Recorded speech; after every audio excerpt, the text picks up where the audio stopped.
See? I feel like a teacher. Yes. First time in my life. So good morning. We have a light crowd here this morning, but we're here to host our fourth public informational meeting on the Route 9 Central Sewer District. So, I'm just going to give a brief history. I know all of you have heard it before, most likely, but, we came into office 8 years ago, and on our agenda was we were seeking a way to, is this still working? Yeah, okay. To address the underlying lack of economic development in our town center, characterized by a number of empty buildings and vacant parking lots and kind of dilapidated structures. So we really dug in and we created a plan to address this, and it's called the Hyde Park Downtown Initiative, and we have a website where you can visit and find out the trajectory of this project, as well as the additional two prongs of the downtown initiative, which is creating a more pedestrian-friendly environment in Hyde Park. And we have made a lot of progress in that capacity. And the third prong is new zoning for that area, and that is also on our website, and that is called the Town Core Zoning. So with these three components, we seek to revitalize Hyde Park's town center, and back in 2014, obtained a NYSERDA grant to do the planning for this project, and we had a steering committee composed of lots of different people from different facets of our community, and we got together on a regular basis and came up with a strategy on how we would achieve this. We retained Delaware Engineering, who are here today, to produce a planning and engineering report, and that is also on our website. And so, as we move along in the process, a couple years later, we have now embarked on the process of establishing the Route 9 Central Sewer District. So we're here today to have Delaware Engineering present the details on this project, including the infrastructure, the location of the treatment plant, the collection system, as well as to review the process for adoption and creation of this district. So with that, I'm going to turn this over to Mary Beth Bianconi, who can review all those details for you. And after we do that, we'll have a Q&A session. So Mary Beth Bianconi from Delaware Engineering. Change the battery.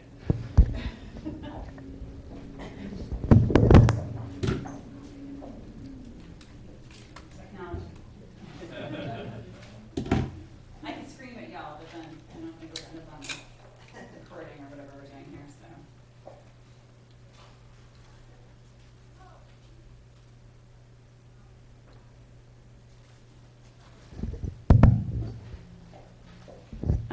Is everybody here old enough to remember Phil Donahue?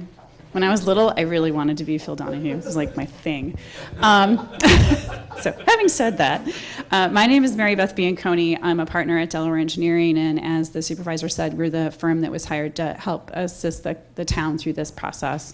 It's been a kind of long process. We talked about this years ago. The planning for a wastewater system takes a long time, and in that process, we look at a lot of different things. One of the things that I want to make sure everybody understands is this process is not driven by us. We're technicians, we are planners, we're engineers, we evaluate different kinds of technologies, and we look at regulatory impacts and those kinds of things. But really, this process is driven by the community. And one of the things that strikes me, and I say this to people a lot, I work from Plattsburgh over to Watertown, down through the Rome, Utica area, over to Binghamton, and then the entire east side of the state. So I drive a lot, and I see a lot of people. And in talking about processes like this, I talk about this project. And I'll say to folks, have you ever been to Hyde Park? And most people say, well, of course.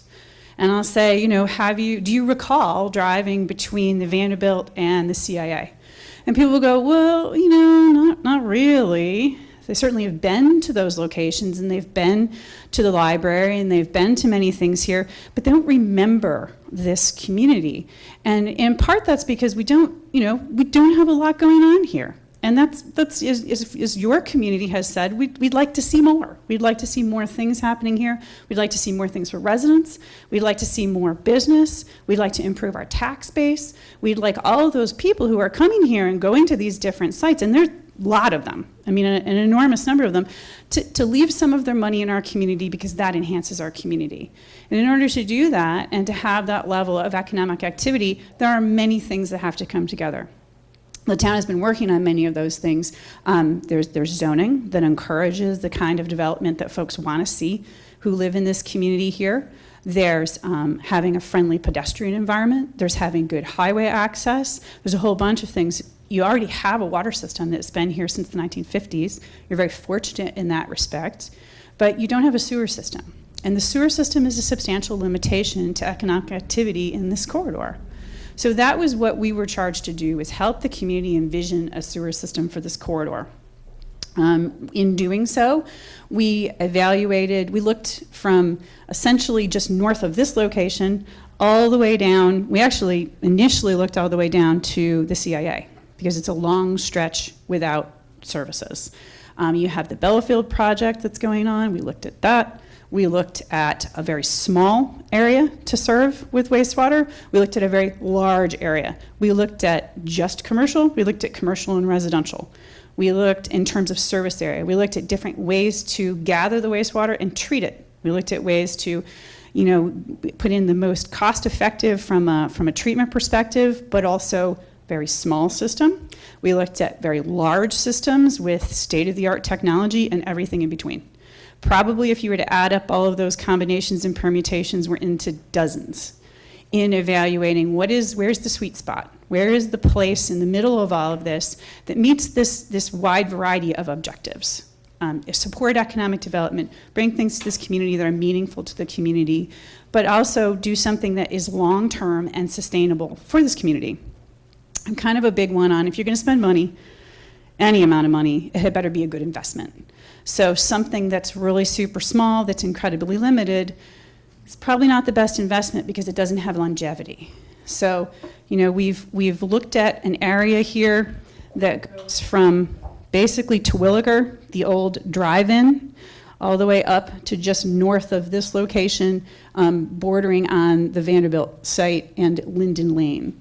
And then, it's a commercial area. Largely, I think there are 7 or 8 residential properties that are on Route 9, but the rest of this is all commercial area. So once we'd established, okay, where is that sweet spot for service area in terms of getting enough folks and properties to be involved to make this go, we also looked at, okay, what are we going to do with this wastewater once we collect it? We have to treat it. We have to do something with it. There are no wastewater treatment plants in the area. There's one being built at Bellafield that's being built custom for their purposes. We've talked a lot with them about opportunities to work together.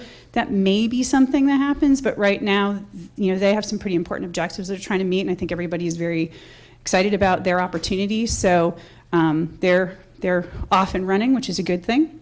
So we looked at a number of different ways that this wastewater could be collected and treated. We did look at the potential of putting this wastewater in the ground. That's one of the options for treating wastewater. However, in our area, we have some limitations. We have limitations in terms of the parcel sizes. They're relatively small. This area that's on the map, the average parcel size is 1/3 of an acre. That's pretty small. We have some larger ones, but it's still pretty small. We looked at soil types. And when we talk about putting water into the ground, the soil and the underlying geology have to support that. And here on the east side, that's a pretty substantial problem. There's a lot of rock, as folks are probably aware. On the west side, are some suitable soils, but they're on properties that are constrained by other things, by deed restrictions, by development restrictions, owned by private individuals who have other plans for those properties. So we did evaluate that. But given the scale of this project and given what would be required for land base, we were unable to find a location here to reasonably support putting this wastewater in the ground as a treatment method. So now we're talking about building a wastewater treatment plant somewhere and discharging this water that's been treated to the environment into a stream. So in that respect, we looked at, I think, about 5 or 6 different locations along the corridor here where there were properties that were for sale, largely, that have, some of which have been for sale for a very long time, that could accommodate a treatment plant. We also looked at public lands where the town owns the property that could accommodate a treatment plant. There were a number of sites that were viable. In the end, the town is looking at a location in Pine Woods Park, which is at the north end of the service area. The treatment plant itself is a fairly small structure. It's all inside. Contrary to popular belief, they're not ugly, they don't smell, they don't make noise, they don't have lights. These are treatment plants. These are all different kinds of wastewater treatment plants in different places that we've built. In terms of the size of the structure that you'd be looking at here, it's most like this one, which is in Putnam County. They can be built to look like anything. This one down here is in Wyndham, if you've ever been to the ski center. The guys here frequently have folks show up and ask for reservations because they either think it's a restaurant or a hotel. And the front is really pretty, and when you walk in, there's it's an EOC, so there's a really nice conference room with huge flat panel televisions on it, so it kind of looks like a conference center. This one, this is another version of this building from the other side. This one looks like a horse stable, and when this was first constructed, folks showed up here and wanted to know if they could see the horses. And inside this is actually tanks. So wastewater treatment plants don't have to be, they can certainly be very industrial, they don't have to be. We've certainly built a lot of very industrial looking ones because if they're somewhere where no one can see them and no one's engaging with them, then there's no reason to spend that kind of money. But if you're in a location that's sensitive, you're going to want to have a plant that's very nice, that's aesthetically pleasing. This area is about 2 acres that's being looked at, and that includes an access road into the park. From that, the blue green, by the way, represents the trail system, and down here is where the ball field is and the other structures in the park. So this is what's currently being evaluated. So the supervisor said we kind of have a process going on here. This meeting is one of many. I know a bunch of you have been to these meetings in the past. This is really just a public information session to get some feedback, talk about some topics here. But going forward, our steps, the town will have something called a map plan and report. That's required to create a special district, sewer district, which is a taxing jurisdiction. That's one of the steps that we need to do to advance this project. That's coming up very soon. This project is subject to SEQR, the State Environmental Quality Review Act. We'll have that happening very soon. The process is going to be the town is going to adopt this map plan report, schedule a public hearing. There will be a public hearing. Town will then consider whether or not forming the sewer district as it's conceived is in the best interest of the public, and whether we've identified all the folks who are benefited from the district and those who are not benefited from the district, because importantly, only people who have properties within the district pay for the district. If you don't have a property in the district, you're not paying for this. It's not a burden on your taxes. You will not see a charge. All of the costs get assessed to the properties. That's part of state law. So the town will make a finding. Assuming that the town makes a finding that this is in the public's interest and that the process has been carried out in conformance with the regulations and the law, then the town will vote affirmatively. The town board will vote affirmatively. And here there's a branch in the road. One option would be for a referendum vote, to have the folks who live within this, who own properties, because really very few people actually live here, but own properties here, be able to vote on this proposition. And that is the alternative that the town has chosen. The other one would be to allow the folks who own properties to ask for a vote. And one of the things that's impressed me here in Hyde Park has been how transparent the board has been about this process. Extremely transparent. So asking for that vote is, I think, very important. So there's some timelines that have to be followed in terms of notice, those kinds of things. A couple of critical things. Property owners, it's one property, one vote, essentially. If you own multiple properties, you still only get one vote. We do have a number of folks who own a lot of properties in the area. It's one owner, one vote. One owner, one vote. Not Yep. one property. I'm sorry, one owner, one vote. And so there'll be a roll. It's held just like any other election, the referendum. Assuming that that is affirmative, there's some more steps that are followed to finalize the taxing jurisdiction. And then at that point, the community can continue to move forward with this proposition. We're still a long way from having a shovel in the ground, unfortunately. It takes a while. But a couple of critical things happen after a district is formed. One is that we now have the authorization under the law to actually go forward and do some things, like do some more design work, and more importantly, go apply for more grant funding. The town, to its credit, has accumulated about $5.3 million in grant funds so far for this project. When we talk about the costs, and some of you have received letters talking about what the estimated costs are, that takes into account that funding that has been secured, but it also assumes that the remainder of the amount of the project, it's about an $18 million project, $5.3 million in grant funding, will be borrowed, and then it will be borrowed at market rate. After a district is formed, there's opportunities to seek additional grant financing and low-cost financing to reduce interest rates, get better terms, those kinds of things. We unfortunately can't do that process until we have the district formed. So again, it's exciting that the town has already accumulated that much grant. That's rare. We don't typically see that. So that's our process. If we were to play this whole thing out kind of in the long term, this district formation process is really going to take up a lot of 2019, certainly through the summer and into the early fall. Serious design work can begin after that. Right now, this is a very preliminary design. This is workable. It's technically feasible, but there's a lot to be done to go from this to the kind of plans that are put out for construction contractors to actually build things, from regulatory approvals, other things that have to be done, which would span into 2020. And you'd be looking at potentially seeing construction either late in 2020, early in 2021, and then it's a couple of years to build something like this. Because the collection system has to be constructed, the treatment plant has to be constructed, the entire thing has to be done before anybody can connect a building to the collection system and send their wastewater to the treatment plant. And on that note, in terms of costs, there's a couple of different costs to property owners that we should talk about.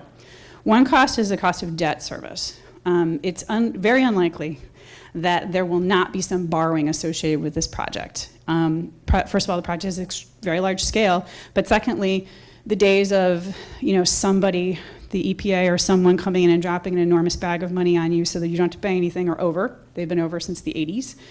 So there will be borrowing. So repaying that borrowing over time, kind of like a mortgage on a house, there's a portion of that debt that be assessed to all the properties within the district. Another cost is that there's a cost to operating and maintaining the district. So there's a cost to maintaining the collection system, operating pump stations, and to running the treatment plant, and that's called a sewer rent. And the way this is structured, the rent is based on the amount of water that's used on the property. For some properties, I think there's about 5 properties here where in the district that are not connected to the county water system, so an estimate has been made for that water use for right now. But we'll deal with those details down the road. And then, so those are the costs from the town's perspective, but then in addition to that, there's the cost to actually connect the building plumbing to the system. Typically, that cost is borne by the property owner. Those costs can range depending on the circumstances.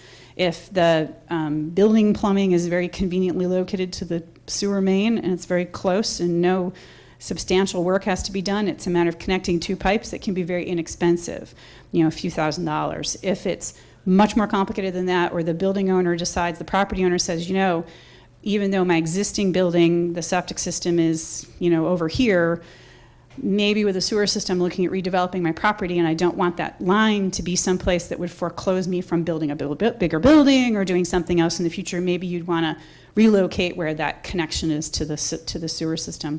One of the other things I will point out, you see these blue lines on here. Those are, and the red lines are where sewer lines would go. And one of the things that's most notable about that is they're not on Route 9 and they're not in the new sidewalks.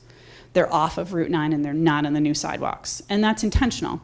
It accomplishes a couple of things. One thing is that when you build infrastructure in DOT's right of way, it's very expensive because it's very expensive to restore the highway back to what DOT says is the right condition. But the other thing is that along this corridor, most of the septic systems aren't on the Route 9 side of properties. They're on the opposite side of properties. So if we put the sewer main closer to where your septic system is, it's cheaper for you to connect. So it's less expensive to build on the front end, and it's less expensive from the plumbing side to connect the buildings. So, so that's an important distinction to be made. And I think at this point, I don't know if, oh, absolutely, please. Okay.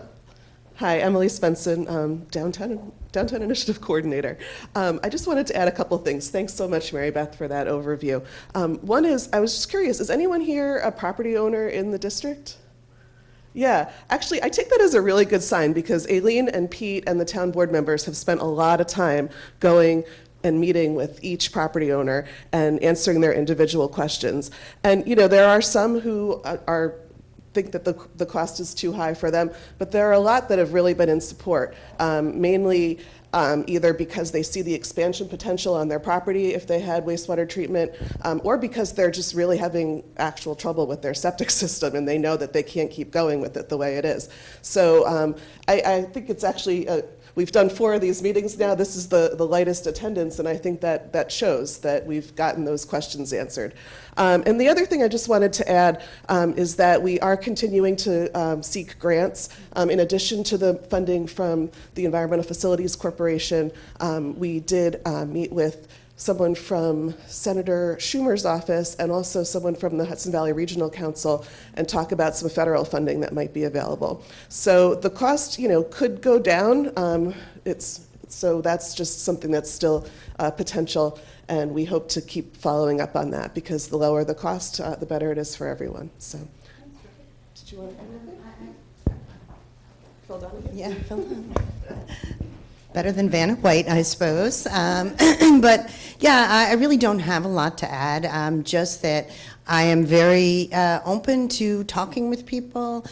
We really believe in being transparent. As Mary Beth said, we've been really clear to all the property owners what their cost will be. You know, I would say we have a few frequently asked questions, and one of which is, how can we have other people, why can't we have other people contribute to the system?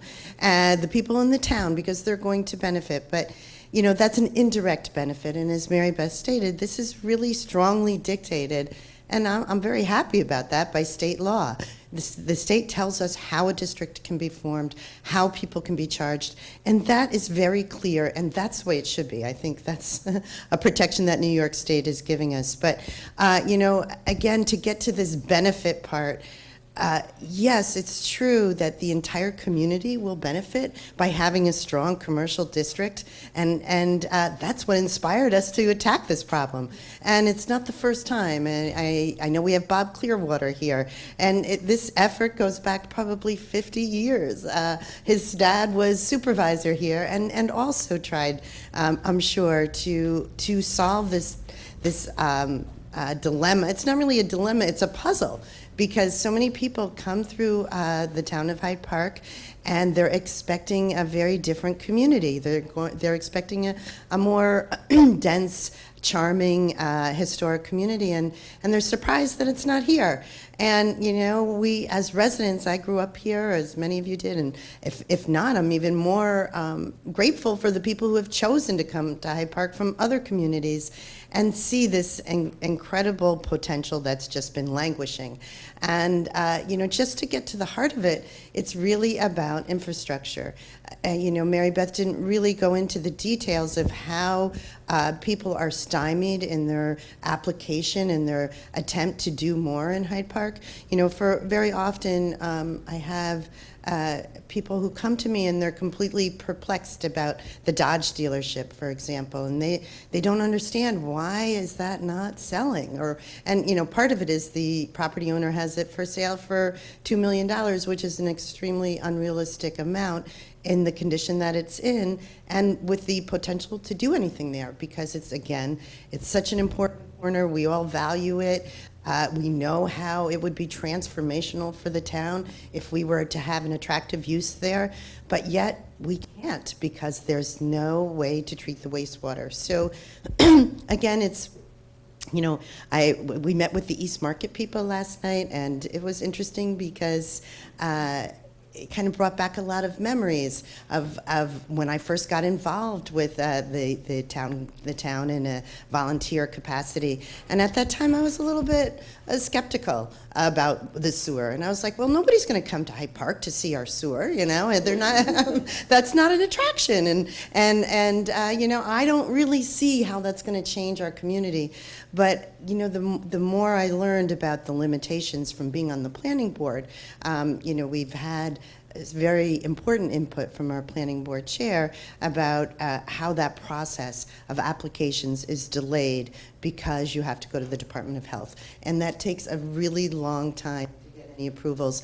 And even many are denied. So we've had that experience time and time again, that we've had a restaurant that wanted to come in, or a bar. You can't. So these are the reasons that we are impassioned to pursue this. The other question that we often get is, why did you build sidewalks when we know we need sewer? And again, I think this keeps going in and out. I think they kind of go hand in hand. You want the pedestrian infrastructure to service the commercial, but the other answer is because there were grant monies available, and that's why we pursued them. And for the sewer, it's a lot more complicated. The town does not meet a lot of standards. I guess they would be called standards, or application. Application criteria to obtain additional funding.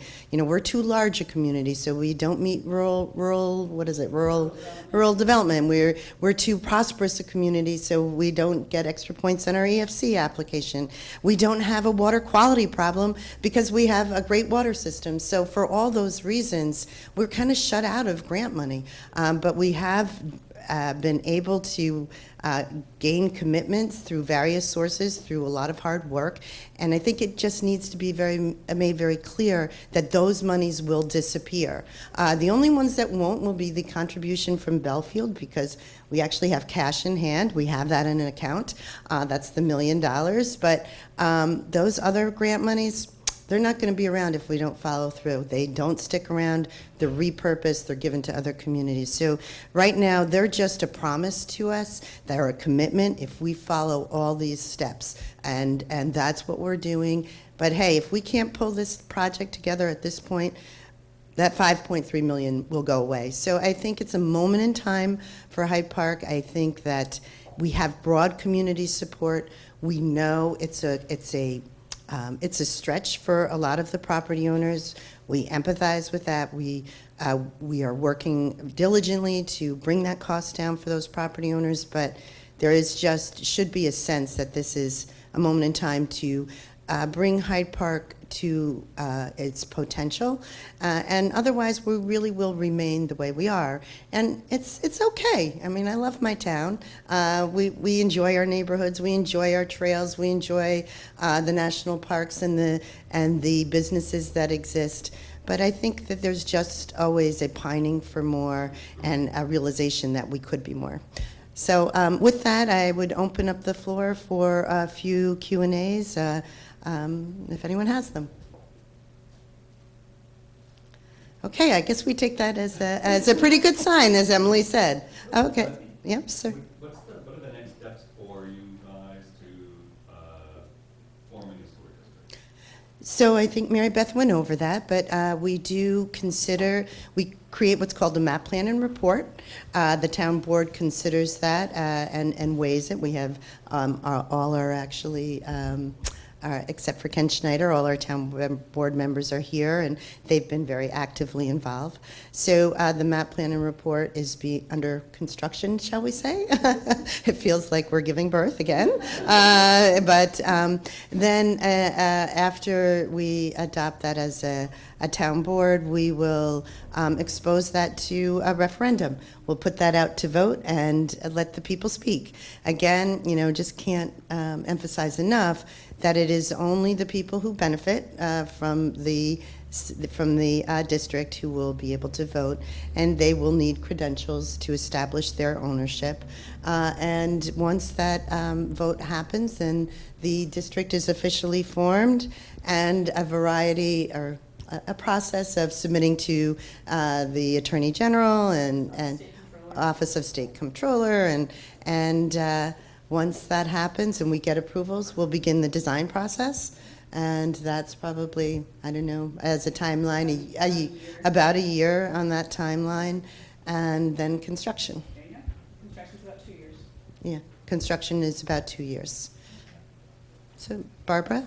What's the source of power for the backup power system for the sewer plant, and how long would it last? If we have a long outage of power, how long is that backup system going to last? That's a great question. So the regulations require that we have backup power to run the critical facilities at the wastewater treatment plant.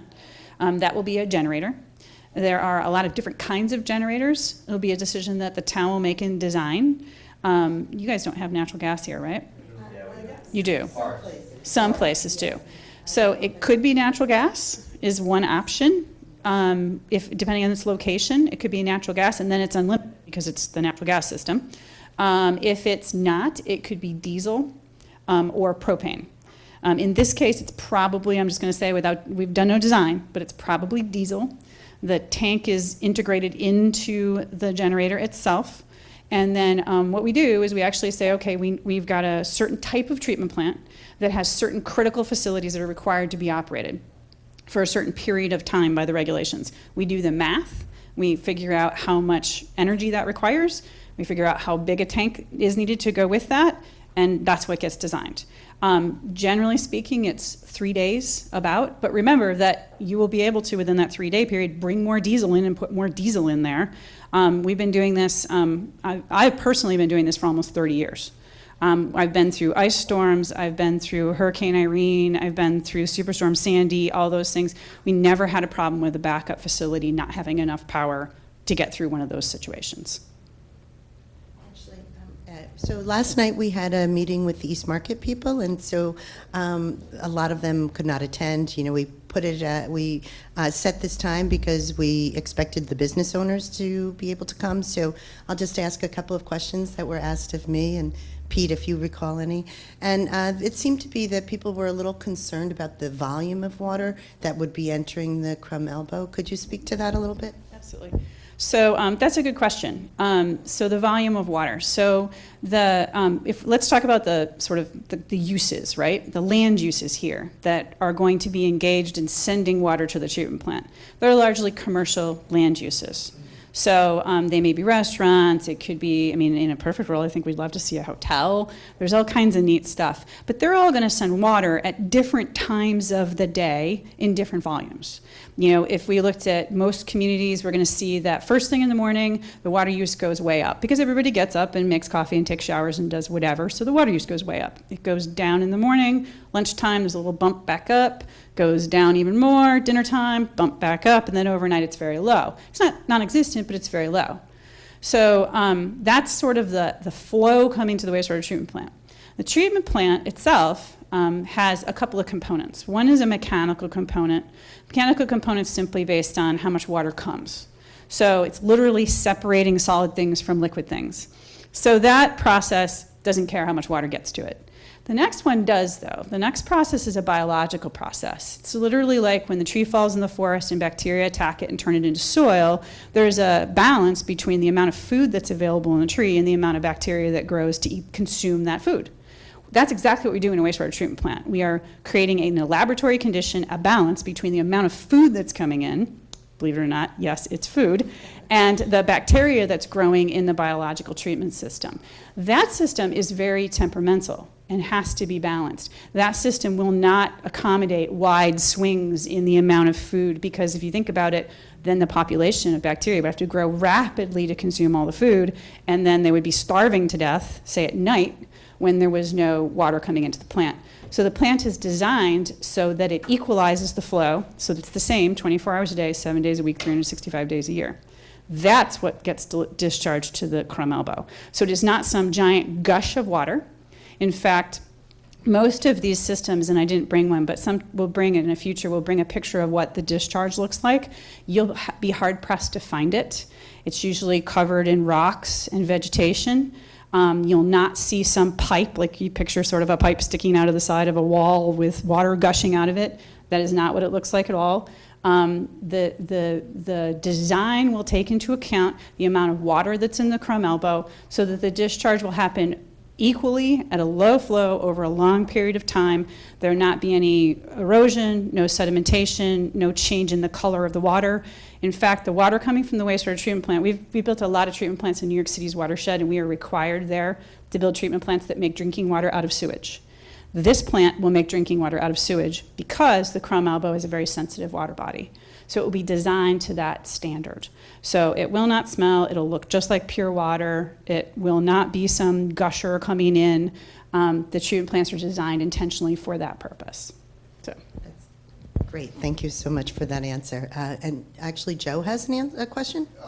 If it's okay, because there's been 2 questions Sure. posed to me. Sure, shall I pass you this? Unless you want to. Yeah, come on up. So everyone, this is Joe Marine, our Ward 3 councilman. Thank you. One question has been, when will the vote take place and how will it take place? So right now, we have a timeline that we've been working on. It appears as though the vote will take place in July. It will be noticed, and we have about, one of the things we did kind of skip over is we have, I'm going to say, around 110 properties in the district. The property owners will receive notice of when the vote will take place. The vote takes place like an election. So it is just like when people come here, or they go to the school board and they vote for school board, or they vote for a budget, or they vote for you guys. That's how it takes place. There will actually be a voter roll. And folks, when Aileen was saying that people will have to kind of identify themselves, the reason is because we have a lot of corporate entities here in the district, and those corporate entities will all have a person who, when the corporation was formed, is the person who is permitted to vote on behalf of the corporation for purposes like that. So folks will have to show up with their certification that says, I'm Mary Beth, and on behalf of Delaware Engineering, I'm the person who's allowed to vote on this. There'll be a voter roll that will be checked to make sure that the person does represent someone who's within the district, and then the vote is conducted just like any other election. And it's certified in the same manner. Yep. Another question that people have asked is that the district gets approved, okay, and so now my sewer is working. Do I have to hook up at the time, or can I hook up later? That's a terrific question. So there's a couple things going on here. This is in some respects a matter of public policy, but there's some other factors that come into play. So the law, New York State law, says that if the town board forms a sewer district, which remember is a taxing jurisdiction at its heart, that's its purpose. And we go through a referendum, it gets approved, we go to the office of the state comptroller, it gets approved, it gets to the county, and now we have a new taxing jurisdiction. So it's literally a line on the taxes. Every property that is within the district that is benefited from the project, and they all have to be, will be assessed debt service, whether they connect or not, vacant parcel or not.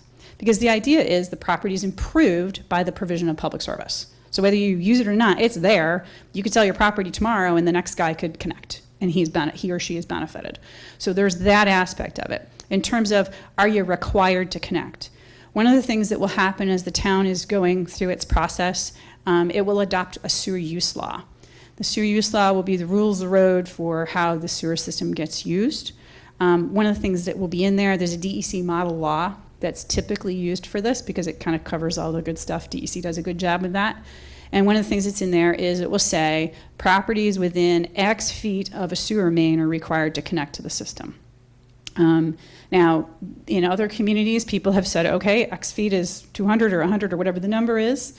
But then communities have said, okay, so recognizing maybe you do have some folks, we've talked to people who've spent a lot of money on their septic systems, and they may say, gee, I just spent 20, 30, 40. I mean, we've had people who said they spent $60,000 on their septic system. That's a lot of money. It's a big investment.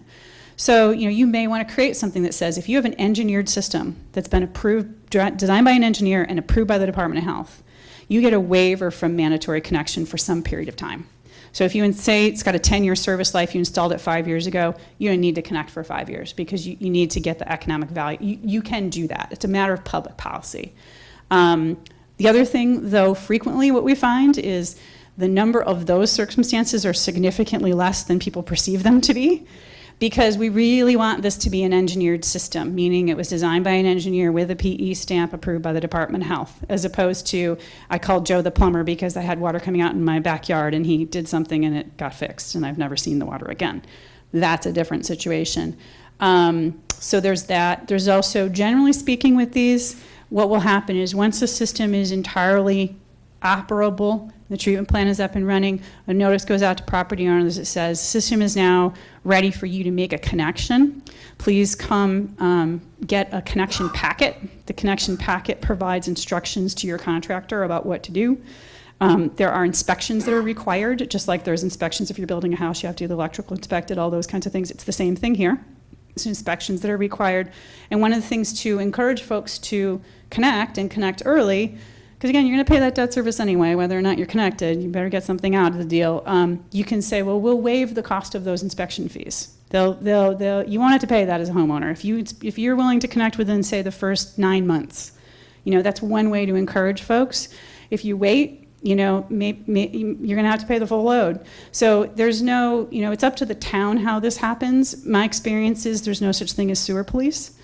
But at the end of the day, generally speaking, most property owners, we're always surprised. We will have folks say, I'm not going to connect, and then they end up being the first people in line to get the connection packets. And generally speaking, people, even though maybe they weren't totally in favor of it, most people see a benefit to the public service once it's done, and we do have a lot, connections do happen, with the exception of maybe those folks who, because this is a commercial district, people may have spent a lot of money, and so, you can create a situation where they're not required to connect until they need to.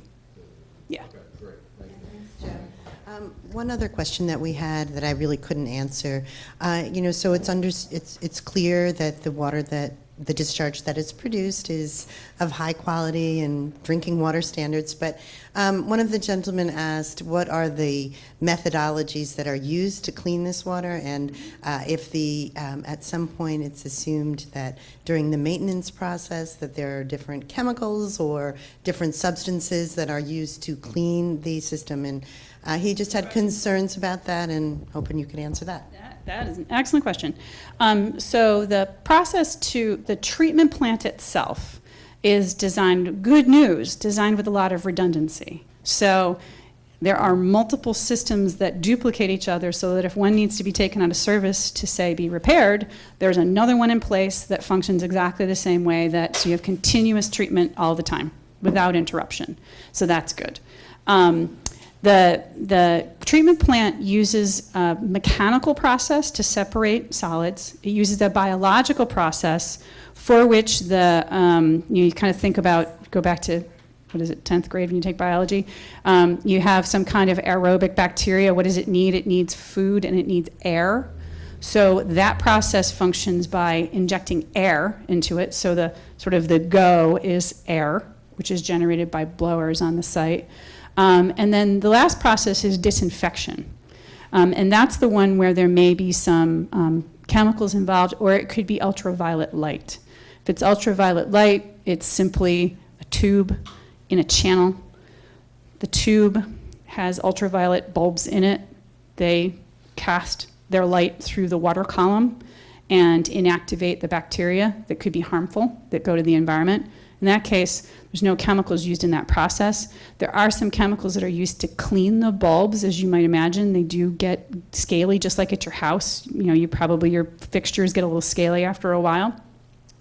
That chemical is generally citric acid, and if you go open your kitchen sink and you look underneath there at your cleaning products, most of them have citric acid in it.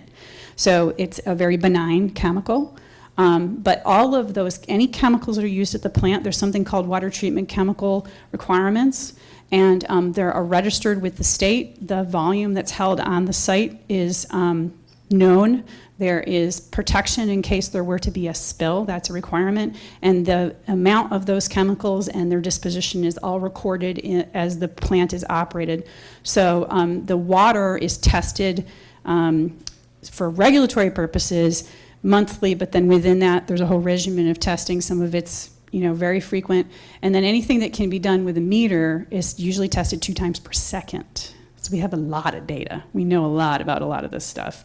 We don't see chemicals. You're an area where you don't have industry. Sometimes we do things like Chobani Greek yogurt. We do GlaxoSmithKline, International Paper, General Electric Corporation. The list goes on. Those kinds of folks, we get worried about what's in the water and making sure that we don't have metals, we don't have chemicals, we don't have things that are getting discharged to the environment. Here, because you're a commercial core that doesn't have that type of industry, we're not worried about that. What we'll be most worried about is fats, oils, and greases from restaurants. And so there'll be a requirement that restaurants have a grease and oil separator to prevent that from getting into the system. But otherwise, the water will be very, very pure. That's such a great point, because right now we have our commercial district is completely served by septic systems. So just to be perfectly clear, they're not really being monitored at all. And so, during our construction process of Sidewalks, it was pretty apparent that we have some serious discharges going on into the groundwater. So, I really hadn't thought about it from that perspective, that now you actually will have monitoring of the discharge, because, as you say, it's mandatory monitoring by the Department of Health. And a few years ago, the town transferred. We had 9 water and sewer districts that we owned and managed. 7 were water districts, 2 were sewer districts. 1 is at Pine Brook, and the other is at Greenfields. And I can tell you from experience, there's a lot of Department of Health input into those systems, and daily input in my case. And so actually both of those systems are being reconstructed right now under the purview of the Water Authority, who now owns them. And last night, as I mentioned, we had the Market Street folks here because we are considering and offering them the option to connect, because one of the collection system lines will go through by Market Street. So we had a special meeting with them to discuss what their costs would be and what their impact would be. So they had a lot of very good input and questions on that matter. So I think really with that, we've pretty much, okay, Herb, you have a question? Yeah, you can see where just about everyone would have a potential benefit down the road with the improvement to the property. You may not know, but it'd be interesting to know how many would see an immediate benefit to their business. So the question Herb has asked is, it's pretty obvious that there's a long-term benefit, but the question is how many businesses would receive an immediate benefit? I think it's pretty clear that a number of the restaurants that are being served would have an immediate benefit. And it's a lot of it is talking about value, like the value of the properties, and there's a lot of ways to look at that. I know that Delaware has been the engineer for communities that have really prospered, like Saratoga, for example, and Wyndham. And so I think that's something that you look at you can look pretty carefully and see an immediate benefit, where there's a couple of applications that are in the development stage, and then, hey, if you have sewer, they're going to just fly through. But I think the long-term economic benefit to the real estate values, that's going to take a little bit of time. But I think it's going to be a situation where the rising tide benefits all, and that's not just the personal property owners, and I think it's the entire community, because people want to live in a vibrant community. We have the good fortune of living next to Rhinebeck, but also in some ways the bad fortune because we're always compared to them. You know, what an economic engine they are. And so if you want to compare your home value to a home value in Rhinebeck, it's probably 3 times at least what people have in their value in Hyde Park. I would wager 3 times. And that's even for properties that are not served by the sewer district. That's because not in the entire town is served by a commercial sewer district there. So, I mean, there's this general benefit to the community, and I think a lot of the property owners have asked me, you know, said that, you know, well, the general community is going to benefit. Why can't they pay? Because they don't receive the direct benefit. That's the answer. But yet there is this value to a dynamic community, and we are definitely missing out on that. So just back to the 2 sewer districts that we owned, the Pine Brook and Greenfields. Last night there was a couple that lived in Pine Brook, and they said they smelled nothing, they heard nothing, they saw nothing. They were close to the plant. And they were very close to the plant, and that was very reassuring information. And again, Greenfields has always had a sewer district. So I think that, you know, the general input that we had last night was really concern about the visual effect of the plant as well as the environmental. And you know, we are considering those. They're, you know, we're not the only ones who are considering them. I mean, they've been considered by the state. So yes, Bob. Just one quick question. I downloaded the sewer district assessment applicator form from Yeah. the Downtown Initiative. Unfortunately, the print is so small. Yeah. At my age. No, we have our technical person here, and he's going. We're going to get that updated. Yes, yeah. I tried the same thing. Yeah, and you know when. And I keep saying it too. He works for me, and I keep saying you have to make it bigger. I can't see it. When you've got them on the screen, you can. Yeah, but when the printable version, yes. What I will do is I'll put out, and I actually have to the town, an actual Excel that can be scaled to any size. Okay. So that Perfect. anyone can read it, print it, and fix it. Okay. Like I say, I know there's a lot of information for lying, so I'm sure that's why it's. It is. Yeah, so just, yeah, Bob Clearwater's question was, he tried to print out the cost Excel spreadsheet, which is online, and it's super small. We're taking care of that. But, you know, it's a good time for me to say that all this information is up on the town website and HP Downtown website. And, you know, as Mary Beth said, we're really being very transparent. We've sent letters to every property owner within the district with an estimate of what their first year costs are going to be. That's not even required to produce a map plan and report, but we did feel that was necessary for people to make a good decision. And we want them to know what their commitment is and to really explore that value. Sure.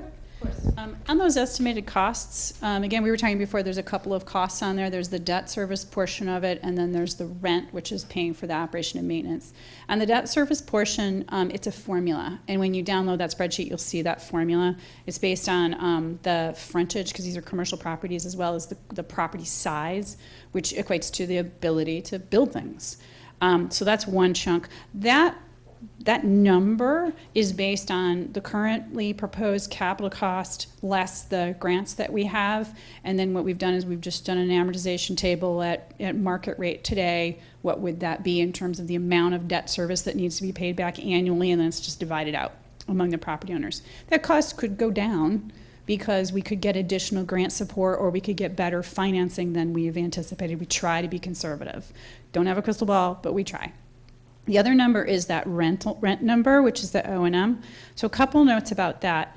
When one of the things that was surprising to us when we started looking at this corridor and we looked at the water use, is the water use is showing us how much economic activity we don't have going on here. When we compare it to other communities with sort of commercial cores, what we saw in terms of water use, which we can equate to economic activity, right? How many people are in the restaurant, how many people are going to the business, is very low. When we did that first year analysis, we said, well, okay, the treatment plant's built for sort of the long haul, right? But in the first year, we're going to have fairly low flows because we wouldn't expect there to be a lot of economic activity that would happen at the exact same time as the wastewater treatment plant going in. So we've come up with a cost to operate and maintain the plant and the system at that point.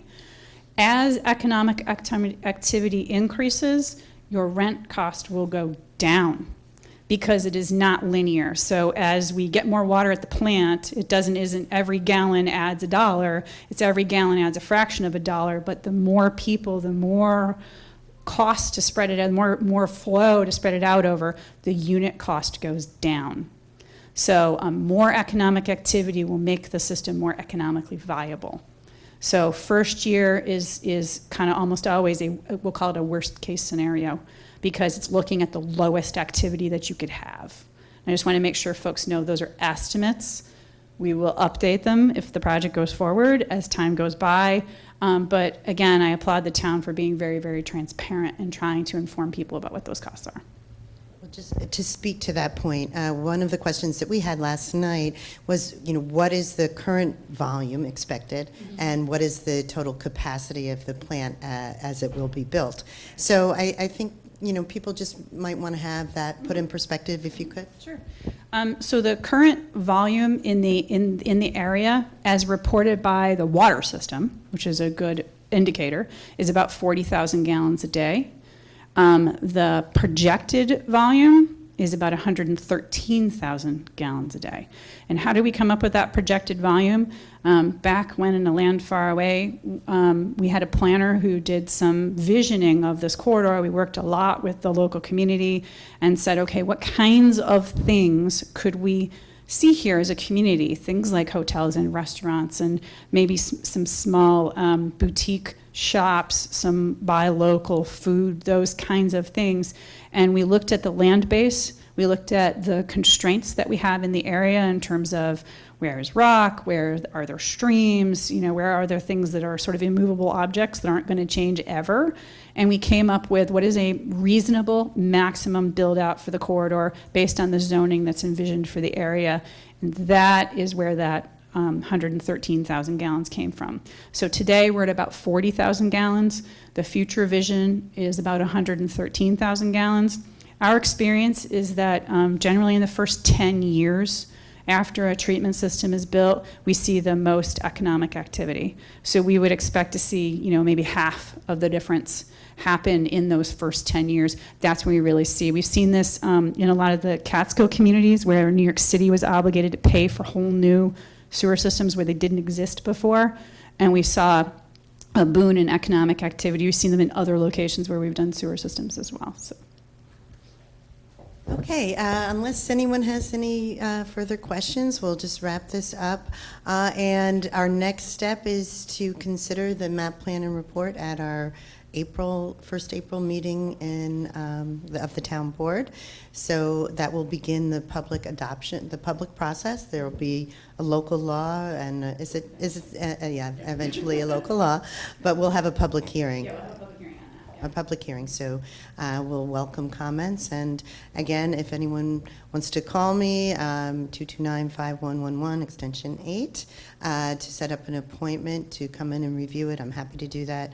Or answer any technical questions by email. That's I've had a lot of people ask, very specific questions. And if you want to email those to me at aroar@hydeparkny.us, I'll forward them to Delaware, and they can answer them. Okay. All right. Well, thanks for coming, everyone. Okay.